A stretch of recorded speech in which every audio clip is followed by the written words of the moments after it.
quelques jours. Le CSCC, lui, l'avait emporté sur le terrain des Matouriens lors du match aller du championnat. Retour sur cette affiche avec Stéphane Floricien. Ils se connaissent bien, les joueurs du CSCC et de l'US Matoury, très bien même. Un peu plus tôt ce mois-ci, ici même au stade Georges Chaumette, en Coupe de la CTG, les Matouriens sont revenus par 2 fois au score avant de se qualifier au tir au but pour les 8e de finale. Cette fois, c'est du championnat et c'est l'US Matoury qui ouvre le score, ici juste après la demi-heure de jeu, par Wilfried Galimo, avant de doubler la mise par le capitaine Eric Alex, 2-0 après 40 minutes. Mais juste avant la mi-temps, le CSCC revient dans le match sur ce coup franc de Marc Edwige dévié par le mur.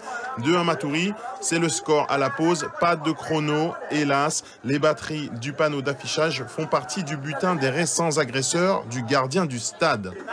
Sur cette magnifique reprise de son capitaine Eric Alex, encore lui, Matoury conclut un contre rapide et se redonne de l'air. 3-1, puis 4-1 sur ce coup franc joué en 2 temps par Michael Solvi-Hort. 4-1, score final et 3 points mérités pour le leader dans sa course au titre face à un adversaire qu'il avait battu au match aller.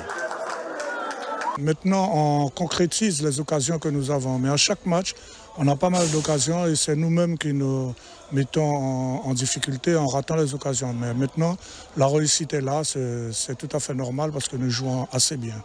Alors le goal average, c'est sûr. Le championnat, ça commence à se préciser quand même. Et le championnat, il y a quand même 4 équipes en course. Donc il faut qu'on arrive à maintenir ce rythme. Et les matchs difficiles commencent à arriver. Il y a le Geldar, il y a Aguado, il y a KFC et nous-mêmes. Donc il ne faut plus qu'on gaspille des points comme nous avons fait au match aller. Ils ont été meilleurs que nous dans tous les domaines. Au niveau de l'agressivité, ils ont été bien plus forts que nous. Au niveau défensif, on n'y était pas. Et offensivement, on a eu trop de manque dans l'utilisation du ballon pour espérer faire un résultat. Pour les 2 formations, la fin du championnat s'annonce différente. Alors 14 buts ont été inscrits au cours de cette journée de championnat. On va voir justement les résultats enregistrés. Geldar 3-0 face à Macoria. Vous venez de voir CSCC contre Matoury. Olympique de Cayenne 3-0 justement pour l'Étoile de Matoury. Match nul entre Aguado et SC Coroussien. Victoire de Rémire 1-0 face à Grand Santi. Le classement de cette journée avec Matoury qui passe en tête avec 2 points d'avance, je rappelle, sur le Geldar de Kourou qui a un match en moins. Ensuite, on trouve Aguado, Rémire, Étoile de Matoury, Kourou FC, CSCC, Assu Grand Santi, Sporting Club Courrousien, Cosma Olympique et US Macoria. Alors, bien entendu, sur le plateau, François Lumary, leader provisoire ou vous pensez continuer sur cette lancée? Eh bien, on est leader provisoire puisque le Geldar a quand même 2 matchs en retard. Mais on espère continuer sur cette lancée jusqu'à la fin de saison et rester dans le peloton de tête parce que ça va se jouer sur les 3 dernières journées. Jean-Gilles, oui. Oui, alors, rien ne semble vous arrêter en ce moment. On sait qu'il y a des grosses échéances qui approchent. L'équipe est programmée pour être en forme. Là, c'est le moment, c'est là que ça se joue. Ça ne joue pas là, Jean-Gilles, ça joue surtout en fin de saison, en fin de préparation pour toute l'année. Donc, il y a des équipes qui sont prêtes au début de saison, d'autres sont prêtes pendant cette période carnavalesque, et puis d'autres finissent plus fort en fin de saison. On n'est pas programmé particulièrement, mais quand il y a une planification d'entraînement, on doit pouvoir préparer son groupe pour qu'il puisse tenir toute la saison. Il ne faut pas qu'il puisse être prêt sur un match ou 2 matchs, mais il faut qu'il puisse être prêt pour toute la saison.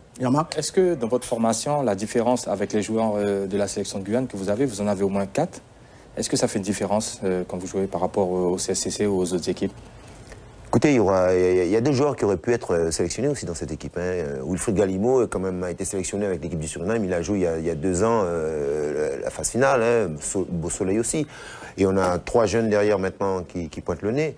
Oui, c'est sûr que des garçons comme Rudy Evans, comme Solvi, voire comme Hugo Rosimé apportent un plus. Chacha apporte un plus sur le plan technique, les autres s'en rendent compte, ça, il n'y a pas tergiversé là-dessus. Maintenant, à charge pour les jeunes de prendre en expérience et de progresser. Alors, on va laisser le championnat puisque s'il se poursuit. Mais il y a un choc, Jean-Gilles, hein, au tirage au sort du deuxième tour de la CTG. Oui, avec le 9 février, si je ne m'abuse, un choc entre Matoury et le Geldar, justement, pour le tour de la Coupe de la CTG. Ça promet d'être particulièrement serré, ça. Chaud, hein?